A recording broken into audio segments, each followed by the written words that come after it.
Bonjour à tous et bienvenue dans le Lambda Lab. Une nouvelle année commence, l'année 2024, et peut-être que pour les fêtes, vous avez reçu une bouteille de vin rouge. Ou alors vous n'aimez pas l'alcool, ce qui n'est pas un problème, ou vous venez de Limoux, et je n'ai rien à dire là-dessus. Néanmoins, sur les bouteilles de vin rouge, il peut avoir le millésime qui est inscrit ici. Mais la question qu'on peut se poser, c'est comment puis-je vérifier que ma bouteille de vin rouge vient bien de l'année inscrite sur la bouteille sans forcément ouvrir la bouteille. Ça peut être une vraie question. Et ben, croyez-le ou non, il y a une méthode développée par la physique nucléaire. Car oui, à Bordeaux, on utilise le nucléaire dans le domaine viticole.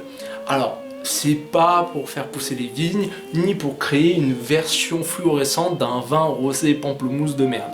Non. Là, on parle de datation des millésimes. En effet, les millésimes sont des bouteilles qui valent des milliers d'euros et qui sont un véritable marché. Le problème, c'est que c'est aussi un marché ouvert à la fraude. En effet, quelqu'un pourrait mettre de la piquette en bouteille, faire vieillir le verre, mettre une fausse étiquette, et voilà, il a fait une bouteille qui ne lui valait pas grand chose et il peut la vendre à des milliers d'euros. Le problème, c'est que pour tester un vin, en général, il faudrait ouvrir la bouteille. Sauf que à ce moment-là, on perd toute la valeur de la bouteille. Et oui, ça, je ne comprendrai jamais pourquoi il ne faut pas ouvrir une bouteille de vin rouge, mais ça, c'est une autre question. Néanmoins, donc, il fallait une méthode pour décerner le vrai du faux, et c'est ainsi qu'est née la datation au césium 137. Alors, le césium 137, c'est quoi ce truc? C'est un isotope du césium qui est un atome contenant 55 protons. Cet isotope n'est pas stable et son temps de demi-vie est de 30 ans environ. Cet isotope est reconnaissable par le photon de 662 keV qu'il émet quand il se désintègre. Sauf que vous allez vous dire, s'il n'est pas stable, comment peut-on le trouver dans la nature? Eh bien, normalement, on ne le trouve pas. C'est pas un élément naturel, il faut qu'il soit créé par quelque chose qui n'est pas vraiment naturel. Et un de ces moyens, c'est par la fission de l'uranium. Alors oui, pour être très franc, l'uranium peut fissionner dans l'état naturel. Néanmoins, c'est quand même un phénomène qui est extrêmement rare, c'est pour ça que je dis que c'est surtout l'humain qui est responsable de la fission de l'uranium. Et même chez l'humain, on va pas retrouver ça dans beaucoup de cas, on va la retrouver dans 2 cas en général, c'est-à-dire les centrales nucléaires et les bombes nucléaires.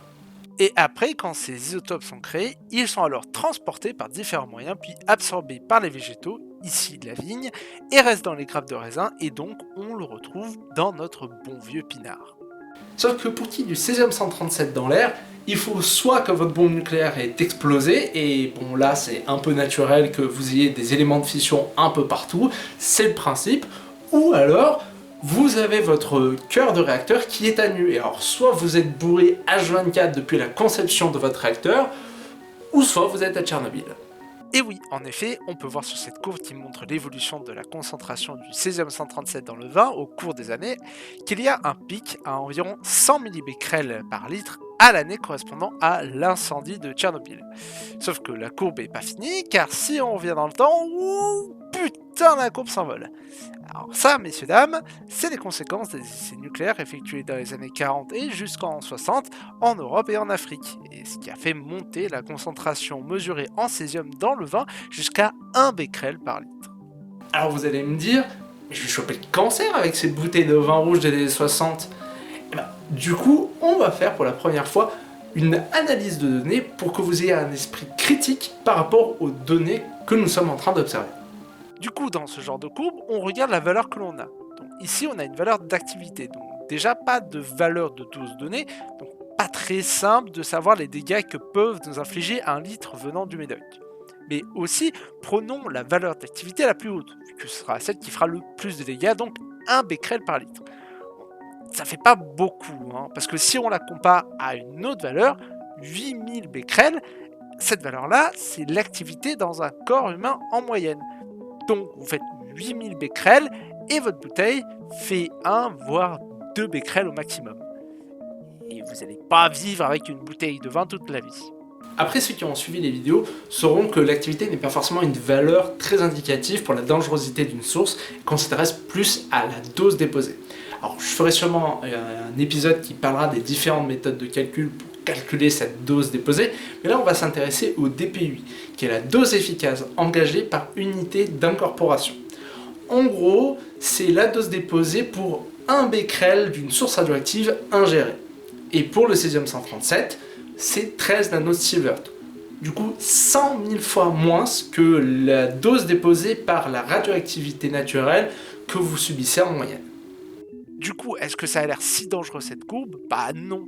Après, je tiens à le dire, on reparlera des retombées des essais nucléaires et de Tchernobyl, et en effet, c'est quand même quelque chose qui est beaucoup plus complexe que cette étude qu'on vient de faire. Mais dans le cas précis du vin, non, c'est pas dangereux. Bon, on est rassuré, le pinard n'a aucun effet sur notre santé. En tout cas, pas avec le césium-137. Mais du coup, comment on mesure cette radioactivité dans le vin? Eh bien, on va mettre la bouteille de vin sur un détecteur de germanium qui va mesurer les photons émis par le césium-137. Et on va mettre toute cette installation dans un blindage de plomb et de cuivre pour éviter que les photons émis par la radioactivité ambiante pourrissent la mesure. En effet, la mesure qu'on essaye de faire est 8000 fois inférieure à la radioactivité de notre propre corps. Alors, certains vont se demander, mais pourquoi on ne fait pas de la datation en carbone 14? Alors oui, ça existe, et c'est le même principe que pour le césium-137. Les êtres vivants absorbent le carbone 14, on le mesure, et on peut dater de quand ils viennent, sauf qu'il y a deux différences. Le carbone 14, qui est donc un isotope radioactif, est produit de façon naturelle et de façon quasi constante, ce qui fait qu'il y a un taux de carbone 14 constant dans les êtres vivants. Et ce qu'on mesure, c'est la différence entre la concentration naturelle et la concentration qu'a l'objet que l'on a en face de nous, puisqu'il n'apporte plus l'air ambiant et donc ne prend pas de carbone 14. Le problème, c'est le temps de demi-vie du carbone 14 qui est beaucoup trop long pour voir une différence même sur un siècle. Et c'est pour ça qu'on utilise plutôt cette méthode sur les squelettes anciens. De plus, le carbone 14 étant créé depuis la nuit des temps, et le césium-137 n'étant daté que depuis les années 50, et ben toutes les bouteilles antérieures à cette date-là n'ont pas de césium-137. Et vu que c'est très rare quand même d'avoir une bouteille de 1943 qui se fait passer pour une bouteille de 1942, ben on est assez sûr que à ce moment-là, c'est une vraie bouteille de cette année-là. Juste évitez de demander à qui elle appartenait. Mais donc voici une possibilité d'utilisation du nucléaire pour faire la datation du pinard. Voilà. C'était le Lambda Lab et je vous dis à la vidéo prochaine.